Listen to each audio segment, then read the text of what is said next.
Bon retour, bienvenue sur ma chaîne, je suis Océane et je vous présente ici une conférence de 1967 de Neville Goddard intitulée « Marcher par la foi ». Marcher par la foi. Blake a posé la question « Pourquoi la Bible est-elle plus divertissante et plus instructive que tout autre livre ? N'est-ce pas parce qu'elle s'adresse à l'imagination, qui est une sensation spirituelle, et seulement immédiatement à la compréhension ou à la raison ?» Le dit livre, appelé la Bible, est composé de 66 livres. Relevez ce défi. Lisez chaque livre comme si la profondeur de votre âme parlait à votre esprit de surface. Comme si l'imagination ineffable s'adressait à l'imagination humaine. Et non à votre compréhension immédiate ou à votre esprit de raisonnement. Examinons cette pensée. Dans sa deuxième lettre aux Corinthiens, Paul dit « Nous marchons par la foi et non par la vue ». Lorsque nous marchons par la vue, nous connaissons notre chemin grâce aux objets que l'œil voit. Mais Paul nous dit d'organiser notre vie en fonction d'objets que l'on ne voit que dans l'imagination. En d'autres termes, lorsque vous savez où vous allez et ce que vous voulez être, il vous est demandé de ne pas réorganiser votre structure physique, mais de marcher par la foi en ne voyant que la structure réorganisée de votre esprit. Et si vous restez fidèle à cet état de conscience, ce qui n'est vu que dans votre imagination s'objectivera dans votre monde. Paul ajoute maintenant une autre observation, en disant « Voici ce que je fais.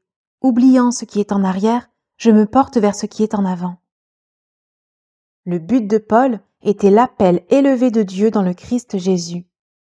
Mais vous n'avez pas besoin d'avoir un tel but. Votre désir pourrait être de réussir dans les affaires. Tout commence par l'imagination. Car l'homme est toute imagination, et Dieu est homme. Dieu et l'homme ne diffèrent que par le degré d'intensité de l'imagination. Maintenant, l'homme marche par la vue ou par la foi dans son imagination humaine. La marche par la vue est plus facile, car les bâtiments bougent rarement. Mais lorsque vous marchez par la foi, les objets dans l'œil de votre esprit doivent rester aussi stables que ceux de l'œil physique. Mon frère Victor voulait devenir un homme d'affaires prospère, et il savait comment rester fidèle à ce qu'il imaginait. En 1924, alors que notre famille n'avait pas un sou, Victor a modifié le nom d'un bâtiment dans son esprit pour faire croire qu'il nous appartenait. C'est ce qu'il a fait pendant 2 ans, lorsque, sans plus d'argent que lorsqu'il avait commencé à imaginer, une connaissance occasionnelle a acheté le bâtiment pour nous, sans garantie, pour 50 000 $. Il y a 8 ans, nous avons vendu le bâtiment à une banque pour 850 000 $. Et il n'y a pas d'impôt sur les plus-values à la Barbade. En marchant par la foi, chaque jour, lorsque Victor passait devant ce bâtiment, il voyait J.C. Goddard et Fils sur le chapiteau, à la place du nom existant de E.N. Roach et compagnie. La vue lui disait que le bâtiment appartenait à quelqu'un d'autre, mais la foi lui disait que le bâtiment était le sien. En réorganisant simplement la structure de son esprit chaque jour pendant 2 ans, la fortune de notre famille a changé. Aujourd'hui, on nous dit « La foi est l'assurance des choses que l'on espère, la conviction des choses qu'on ne voit pas, de sorte que ce qu'on voit a été fait avec des choses qui ne paraissent pas. » Hébreux 11. Seul mon frère Victor a vu son acte mental. D'autres ont vu le signe E.N. Roach et compagnie, par la vue. Mais Victor a vu les mots J.C. Goddard et Fils par la foi. Quelqu'un a demandé un jour à Blake ce qu'il voyait lorsqu'il regardait le soleil, et il a répondu « Je vois une foule d'anges qui chantent « Saint, Saint, Saint, Seigneur Dieu Tout-Puissant ». Nous pouvons tous voir le même arbre, mais le voir différemment, tout comme nous pouvons voir le même homme. L'un peut le voir dans le besoin, tandis que l'autre le voit avoir un emploi rémunérateur, les deux utilisant le même pouvoir. Vous avez le pouvoir de vivre par la foi ou par la vue. Si vous vivez par la vue en acceptant tout ce qui arrive, vous restez un automate, incapable de changer les conditions et les événements de votre monde. Ce n'est que lorsque vous commencerez à vivre par la foi que votre vie changera. Paul nous dit que peu importe ce qu'il a fait ou n'a pas fait, il le laisse derrière lui et s'élance vers ce qui l'attend. L'idéal de Paul était d'être appelé au plus haut point de Dieu. J'espère que c'est aussi votre idéal, Mais ce n'est peut-être pas le cas. Peut-être que d'autres choses vous pressent, comme le besoin d'argent. Dans ce cas, faites-en votre objectif, mais utilisez la même technique. Laissez-le passer derrière vous, ne regardez pas en arrière, et ne devenez pas comme la femme de Lot qui s'est transformée en colonne de sel, qui est un conservateur. On met toujours en saumure ce que l'on veut conserver.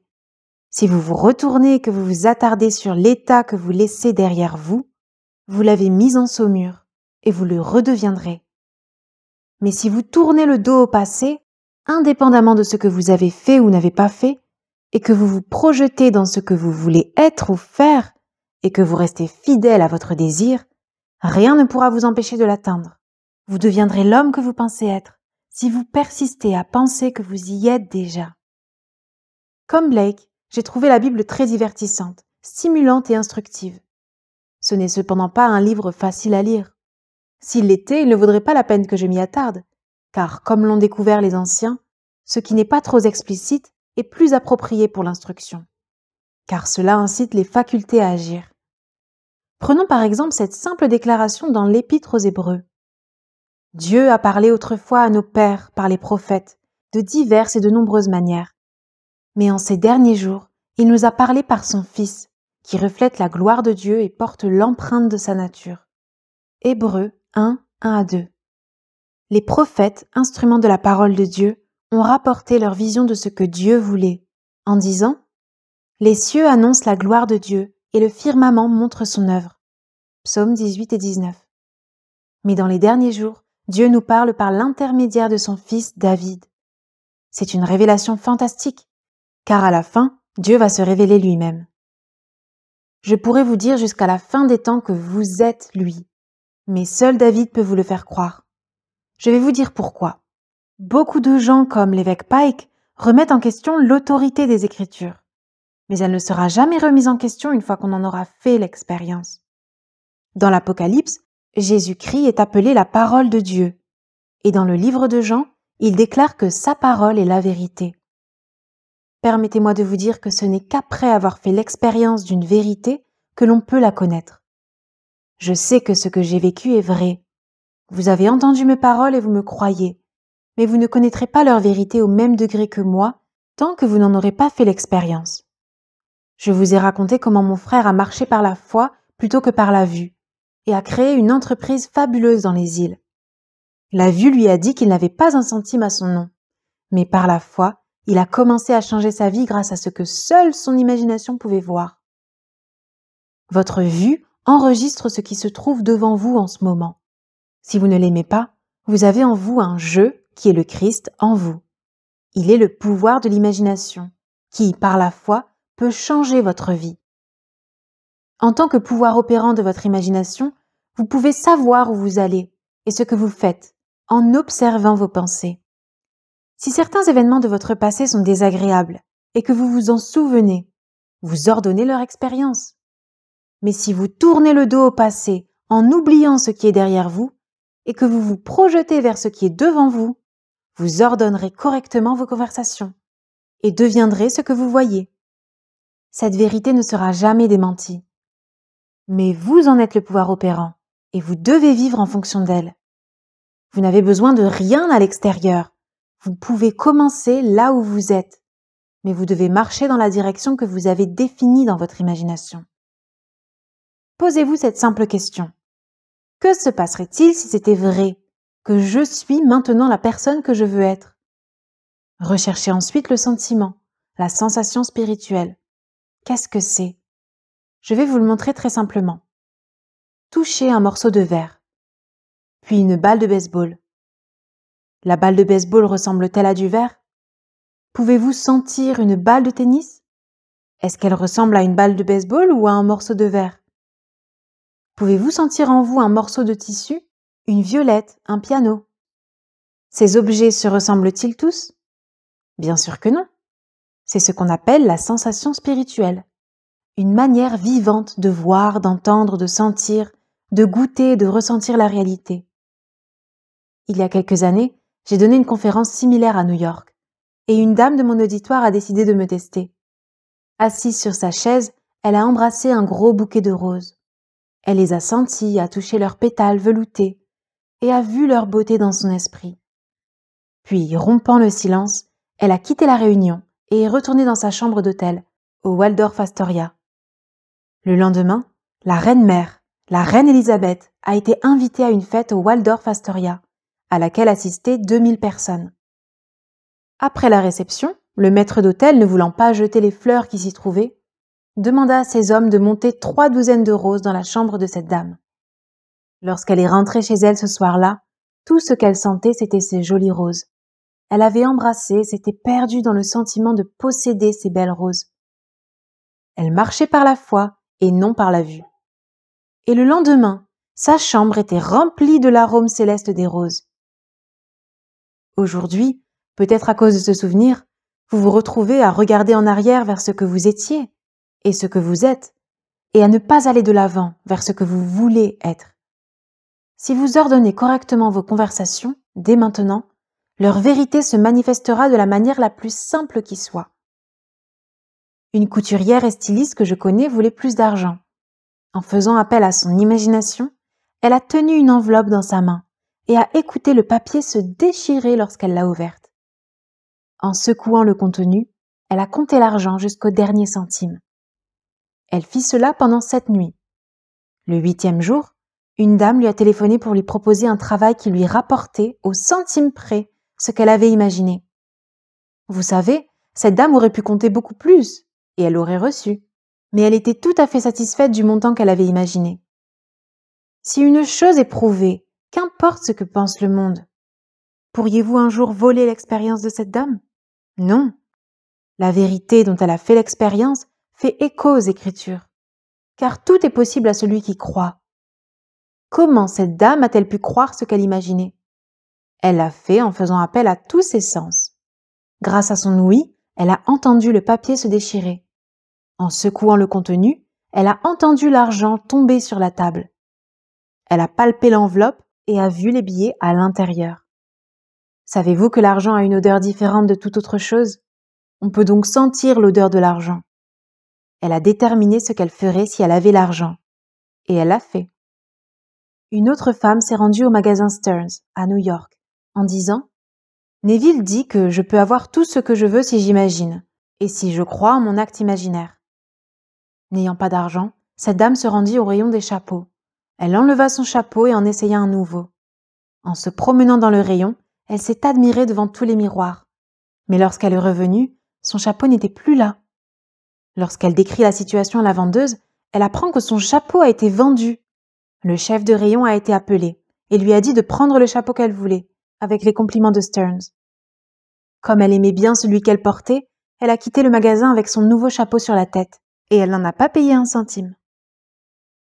Voici une autre histoire du même genre. La profession de cette dame était d'être une dame du soir.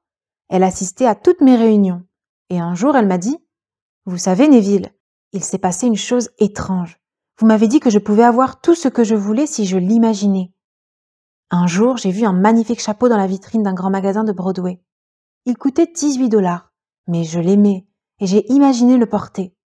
En remontant la rue, je n'arrêtais pas de regarder mon reflet dans les vitrines des magasins et je voyais ce chapeau sur ma tête. En arrivant chez moi, j'ai imaginé mettre le nouveau chapeau dans le placard, à la place de l'ancien.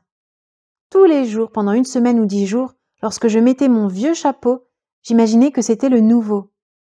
Un jour, une amie m'a téléphoné et m'a demandé de venir la voir. Elle a sorti une boîte de chapeaux et m'a dit « Je devais être folle quand j'ai acheté ce chapeau.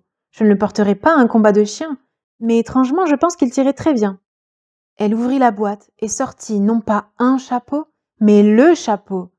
Celui-là même que j'avais vu dans la vitrine et que j'avais porté dans mon imagination. Puis elle demanda « Neville, pourquoi Dieu ne m'a-t-il pas donné l'argent pour acheter le chapeau moi-même, au lieu de me le donner de cette façon ?» Connaissant sa profession, je lui ai dit « Anne, devez-vous un certain loyer ?» Et elle m'a répondu « Oui, 2 semaines. »« Combien payez-vous ? Environ 17,50$ par semaine. »« Oui. »« Vous devez donc 35$. Quel est le prix des chapeaux que vous avez achetés habituellement ? 3 ou 4$. Avez-vous déjà acheté un chapeau à 17$? Jamais. Alors dites-moi honnêtement, Si, en regardant le chapeau, vous aviez vu un billet de 100 $ par terre, auriez-vous pris le chapeau? Elle a répondu « Non ». J'ai alors dit « Peu importe l'argent que Dieu vous aurait donné, vous n'aurez toujours pas acheté le chapeau. Alors quelqu'un d'autre devait l'acheter pour vous. Et c'est ce qu'il a fait. J'ai acheté des vêtements, je les ai ramenés à la maison, et je me suis demandé ce qui m'avait pris de les acheter. Je l'ai fait parce que quelqu'un foulait la cuve du vin ailleurs. Quelqu'un a imaginé un costume. Je suis allée chez mon tailleur, j'ai choisi le tissu et j'ai payé le costume. Mais quand je l'ai ramené à la maison, ma femme n'a pas voulu que je l'introduise dans la maison. C'est alors qu'un ami qui voulait un vêtement identique m'a contacté et a obtenu le costume. Il foulait le pressoir pendant que je payais le costume. Croyez-moi, l'imagination est une sensation spirituelle. C'est une vue vivante, un son vivant. Lorsque Beethoven est devenu sourd, tous les sons de l'oreille externe ont cessé. Beethoven a alors commencé à entendre avec l'oreille interne et a écrit toute la belle musique que nous apprécions tant. Vous pouvez maintenant penser à quelqu'un que vous aimez et l'entendre parler. Si vous ne pouvez pas l'entendre, utilisez l'un de vos autres sens spirituels. Un toucher, un son, une vue ou une odeur feront l'affaire. Je sais qu'à New York, il y a des années, alors que je marchais dans Harlem, j'ai senti une odeur de cuisine qui m'a instantanément transportée à la Barbade. Bien que je me trouvais physiquement à Harlem, mon odorat me disait que j'étais à 2000 km de là, à la Barbade.